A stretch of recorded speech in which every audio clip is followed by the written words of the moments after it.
చతుర్థ ప్రకరణము లోకజ్యోతి. సూర్యస్యేవ జ్వలిత మహసో దూరగాం నాదశక్తిం విశ్వక్సాగ్రాం తవ మమనో నీత దుఃఖం తథాపి. లోకతరణార్థమై జీసస్ ఉదయించినప్పుడు ఒక చుక్క తూర్పున ఉదయించి తన్ను అనుసరించు కొందరు సజ్జనులకు బాలున చోటి దారి చూపినట. ప్రాగ్దేశముల ఇట్లు జ్ఞానజ్యోతి ఉదయించుటయు పశ్చిమ దేశముల వెలుగుటయు సంప్రదాయము. ఆ దేశముల సంఘము ఏకైకముగా ధర్మసూత్రంపై ఉండకపోయినను ముముక్షువులు వారికి ఉపదేశించు ఆచార్యులు ఉన్నారు. అయినా ఆధ్యాత్మికాభ్యాసములు రహస్యములై ఉండును. శ్రీ రమణజ్యోతి కిరణములు పశ్చిమ దేశముల వెలుగుటకు ఆరంభించినది ఇటీవలనే.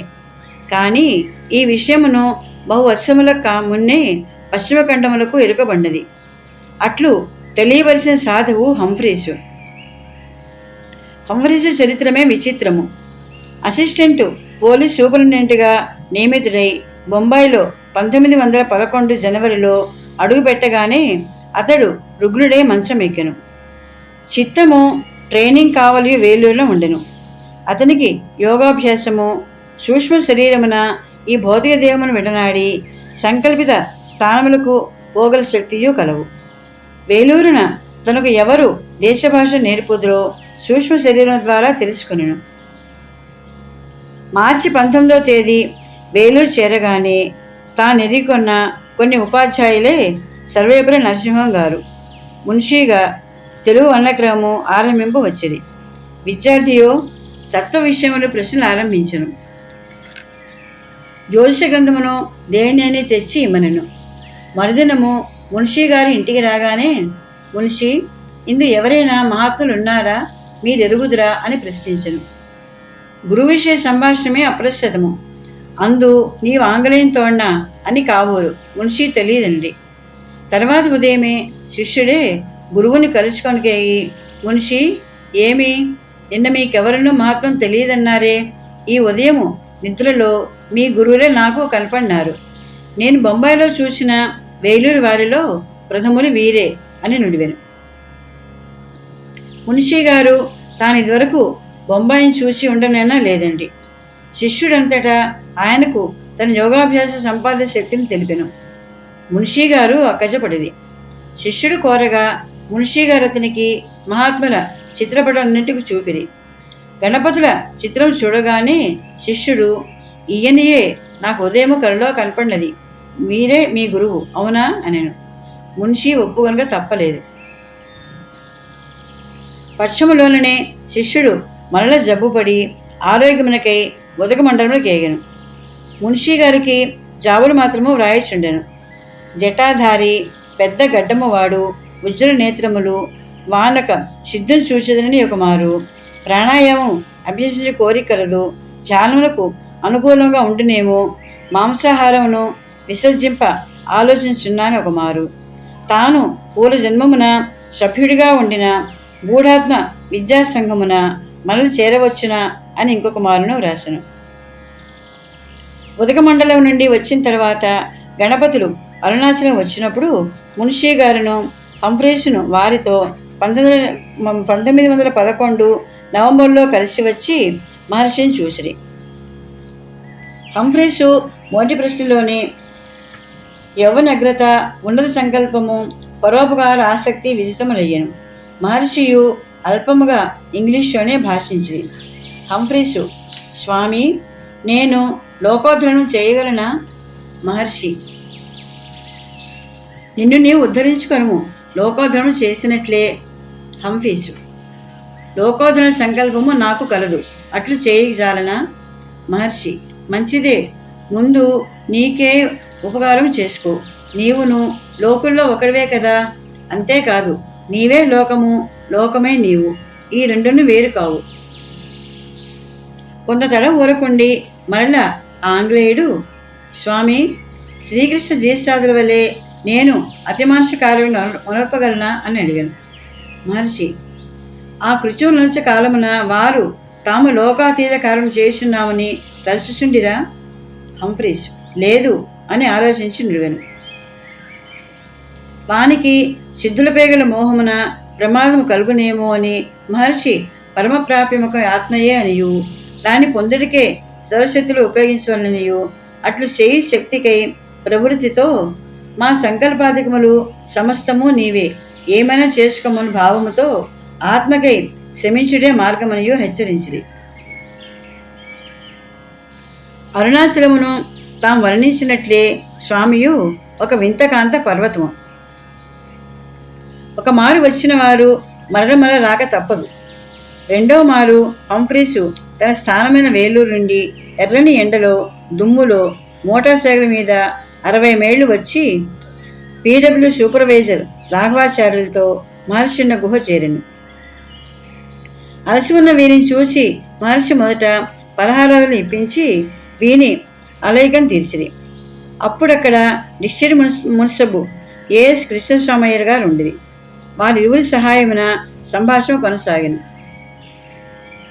హంఫ్రీసు: పాఠములు కడపటి మాట తప్ప నా మనసు నిలిచట్లేదు. ఏమి చేయను స్వామి? మహర్షి: కానీ ఉద్యోగధర్మం నిర్వర్తించుకోగలవు, నీ ధ్యానమును చూసుకోగలవు. ఇంకొక మారును హంఫ్రీసు స్వామి దర్శనం చేసుకును.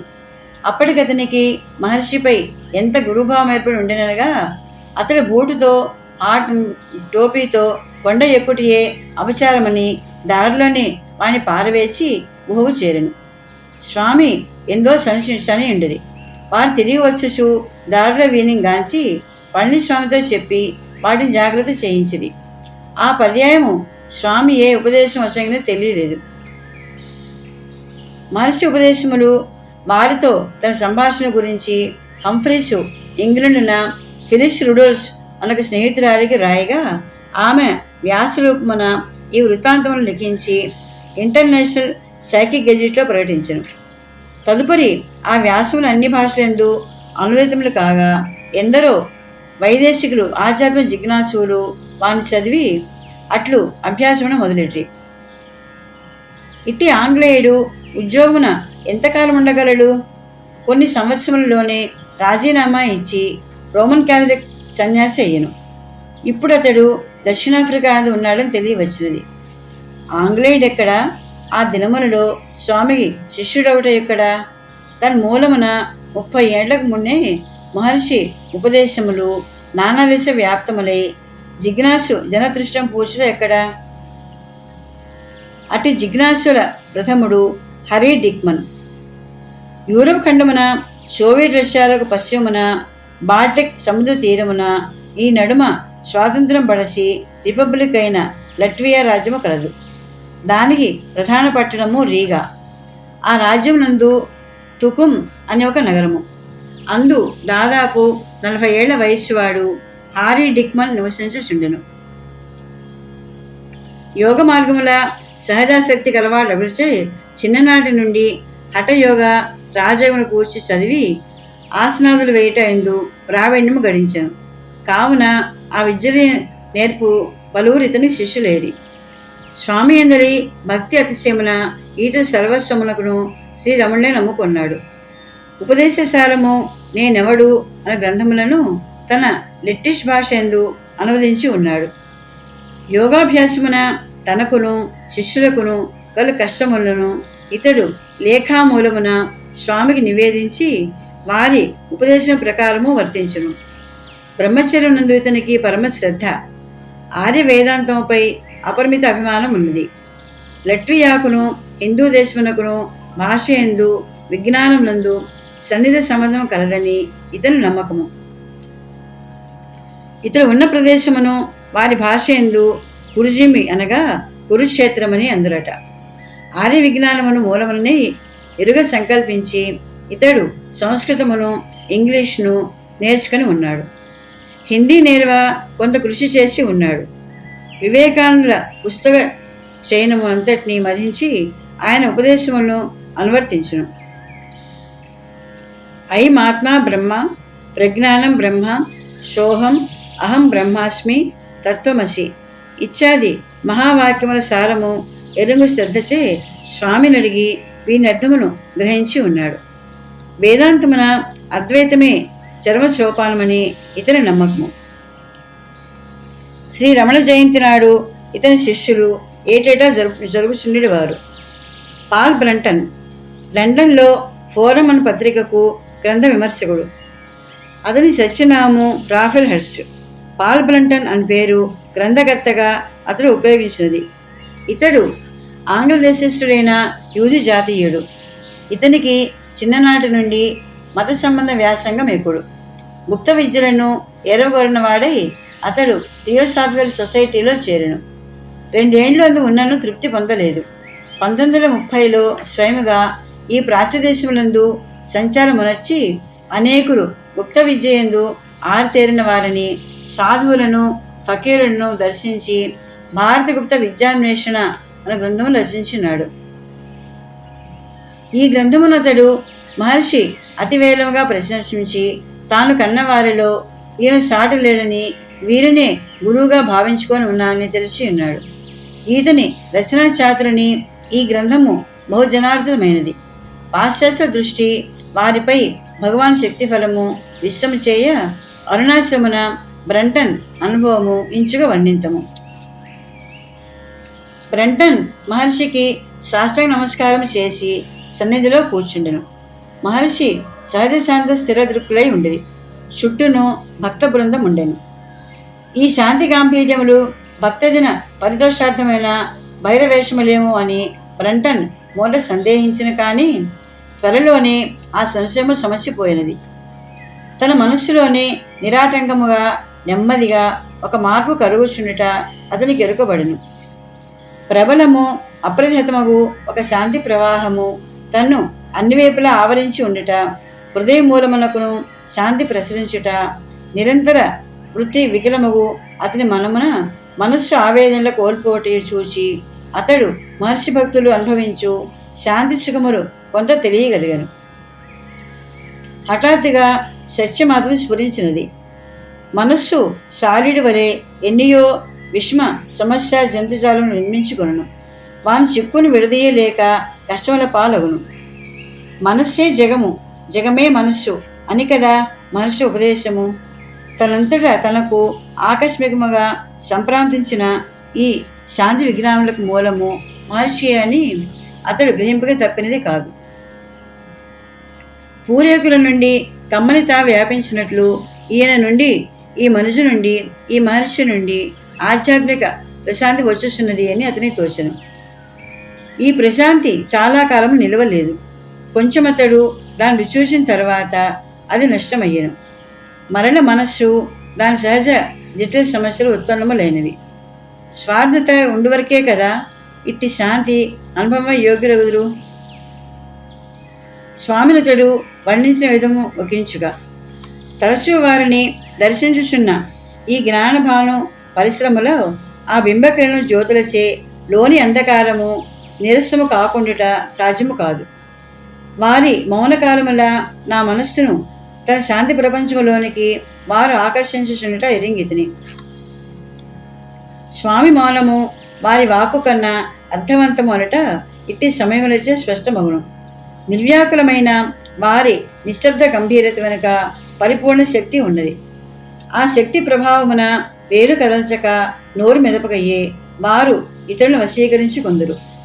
కొన్ని క్షణములలో వారి శక్తి నా అనుభవములకు ఎంత ప్రబలముగా ఉండనగా వారు ఎట్టి ఆగిన ఇచ్చలను నేను పాలించేవాడని.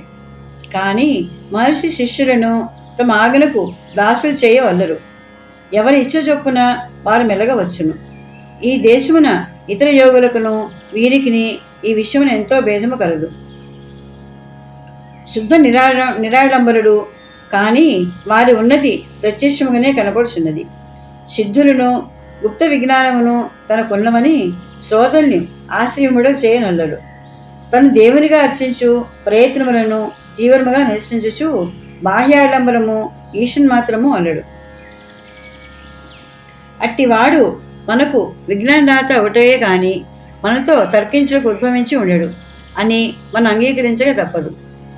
అద్భుత శక్తి ప్రాబల్యము లేని గుడ్డి నమ్మకమును మెచ్చని స్వామి పద్ధతియు అనుసరణీయమగు స్వామి జీవితమును దృష్టియు నాకు మిక్కిలి నచ్చినవి. మహర్షి గంభీరాధ్యాత్మిక భావన సహేతుకమగు వారి ఆత్మ విచారతత్వము నాకు నచ్చినవి. ఈ మార్గమున ఈశ్వరనామ ప్రశంసయే కానరాదు. నేతి నేతి అని ఆత్మావరణను విచ్ఛేదము చేసి అంతస్తమేయగు పూర్ణశ్రీని పొందుట ఎంతయో ఉచితము. ప్రాచీనములు నవీనములు అగు వాదములను మన నమ్మకము కూడా అనవసరము. నమ్మినను నమ్మకున్నను ఈ పద్ధతి అహమును సత్యస్థితిని కనుగొన్నట్లు చేయును. మహర్షి మౌనియే ఉన్నను ఈ సాధనేందు అనుక్షణము సాధకునకు వారి నుండి ఏదో దత్తమవుతున్నదని తెలియనగును. మహర్షి భారత ఋషులందు చరమశ్రేణి వాడు. మానుష నేత్రమునందు ఈ దీప్తి కనరాదు. మనుషు నయనములకు దేవశక్తి ప్రతిఫలింపగలదేని మహర్షి నేత్రములకు ఆ జ్యోతి సత్యముగా కలదు. బిక్కు ప్రజ్ఞానానందులు. ఇతడు ఆంగ్లేయుడు. ఆక్స్ఫర్డ్ పట్టభద్రుడు. యూరప్ దేశ భాషలు పెక్కు తెలియను. ఇతని పూర్వాశ్రమ నామము ఫ్రెడరిక్ ఫ్లెచర్. కొంతవరకు ఇతని జీవితము టాల్స్టాయ్ జీవితం పోలి ఉన్నది. ఐరోపా సంగ్రామమున ఇతడు ఒక దళమునకు నాయుడిగా ఉండినవాడు. అశోక చక్రవర్తి వలనే ఇతనికి యుద్ధమును చూచిన మనిషి రక్తపాతము మనస్సు ఆత్మ గూర్చిపోవటకు కారణమయ్యను. మనుష్యులు ఒండరులా హింసించడం చూసి రోసి ఇతడు అహింసయే ప్రధానముగా గల బుద్ధ భగవాన్ మతమును అవలంబించను.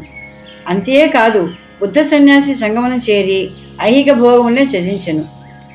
బర్మా మొదలగు ప్రాచ్య దేశమునందును చష్మవేషియై టిబెట్ దేశమునందును బుద్ధ మతావలంబన మధ్యమునను నివాస పర్యటనలు చేసెను.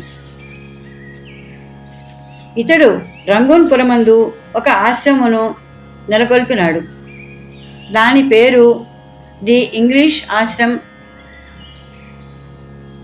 1932లో 2 నెలలు ఆశ్రమను గడిపి భగవానుని ప్రత్యక్ష బోధనలు విని బహువిధము లాభం పొందెను. భగవాను యందు అతి పూజ్యభావం కలిగి అప్పుడప్పుడు ఆశ్రమనకు తన ఆధ్యాత్మికోన్నత విషయమున జాబులు వ్రాయను. మిత్ర బృందమునకు స్వామి దివ్యగుణ ప్రశంసాపూర్వకముగా లేఖలు రాసి ఉన్నారు. ఇట్టివారే ఒక ఫ్రెంచి వనితతో అలల్ వెంటరత్ చార్డిక్ ఆశ్రమునకు వచ్చి అందే స్థిరముగా ఉండదలిచి ఆశ్రమ ఆవరణమున్నే కుటీరం నిర్మించుకొని వానప్రశాసము గడిపెను. ఈయనయు పూర్వ యుద్ధమున సైన్య దళాధిపతిగా ఉండి రక్తపాతము కోర్వక శాంతి ఎందుండనని తెలియగోరి తత్వాన్వేష అయ్యను. ప్రపంచమున ఎల్లా తరర్థమై తిరుగుచూ దక్షిణామెరికా ఖండమున కొంతకాలము జానమగ్నుండే ఉండెను. కడకితడు స్వామి చరిత్రమును విని అరుణాచలము కేతించి అందే శ్రీనివాసి అయ్యను. స్వామి ఎడల ఇతని భక్తి అపారము. మొదట గిరి ప్రదర్శనలు చేయుచుండి గిరికిని స్వామికిని భేదమా అని స్వామి హాలునందు ఉండుగావున నిత్యము హాలుగా ప్రదర్శనలు గావించును. ద్రవ్య సాయం అనర్చియు ఆశ్రమ గ్రంథమాలయందలి ఆంగ్ల గ్రంథముల ప్రచురణ యోగ్యములుగా చేయుట యందు పాల్గొని స్వామి కైంకర్యమితో చేయుచుండేటి వాడు. బహు పర్యాయములు స్వామిని దర్శించుకున్న వారు హైందవ దేశమునే ఉండువారు స్వామిని కూర్చి ఈ దేశమున నల్దికుర ప్రచారం చేయువారు కలదు. వారి యందు electrical engineer Morris Friedman Cohen అను యూదుడు, డాక్టర్ సేన్ అనొక ఫ్రెంచి వనితయు, డాక్టర్ మీస్ను, డంకన్ గ్రీస్లిస్ కడలూరు, బాలగురు గులాధినేతయు ముఖ్యులు. జర్మన్ విద్వాంసులు అనేకులను రమణ సందేశం ఆకర్షించినది. అంది ప్రచారము ఆరంభించినది ప్రొఫెసర్ విఎన్ శర్మ గారిని ఆంధ్రులు. ఆయన బహుదేశ సంచారి. ఆయన తిరుగు చోట్ల ఎల్లా రమణవాణి విననగుచుండును. జర్మనీ యందు హీడెల్బర్గ్ అను నగరమున విశ్వవిద్యాలయమున డాక్టర్ హెన్రిక్ జిమ్మర్ అను ప్రొఫెసర్నకు స్వామి విషయమున భక్తి జనించినది. ఆయన జర్మన్ భాషలోనికి నేనెవడు ఉళ్ళదు నార్పదులను అనువదించినాడు. ఇంతలో ఆ దేశంలో పుట్టిన కల్లోలముచే ఆయన ఇంగ్లాండ్లో పోయి ఆక్స్ఫర్డ్ విశ్వవిద్యాలయం నందు ఉద్యోగం స్వీకరింపవలసి వచ్చెను. ఫ్రెంచి భాష ఎందును రమణీయ గ్రంథములు పరివర్తనలు గాంచినవి. యూరమునకు నందనవనము స్విట్జర్లాండ్. అందు శ్రీ రమణ సందేశమును అందరికీ వెల్లడించే నిమిత్తము ధ్యానానుకూల ప్రదేశమును కల్పించుటకును శ్రీ రమణుని భక్తురాలు ఒకత మిస్సెస్ ఓల్గే ప్రోటోకెస్కిస్ అననామె ఒక ఆశ్రమును ఒక సరోవర తీరమున అతి సుందర ప్రకృతి దృశ్యమును కానొక చోట ఏర్పాటు చేసి ఉన్నది. ఆశ్రమం ఉండి చోటున రమణ జయంతులు ఇత్యాదులు జరుపుచున్నారు. రమణాశ్రమస్తులే గాక ఒకరు అందుపోయి గురుదేశ సందేశం అసంగవలేనని ఈ భక్తుల అభీష్టము. కానీ ఆశ్రమము ఇంతవరకు ప్రచార సంఘముగా లేదు. ఆశ్రమున పరమోద్దేశం అనుభూతి ఉపన్యాసములచే వశకబడదు. ఎవరికి వారే ఉపాసనచే పొందవలెను.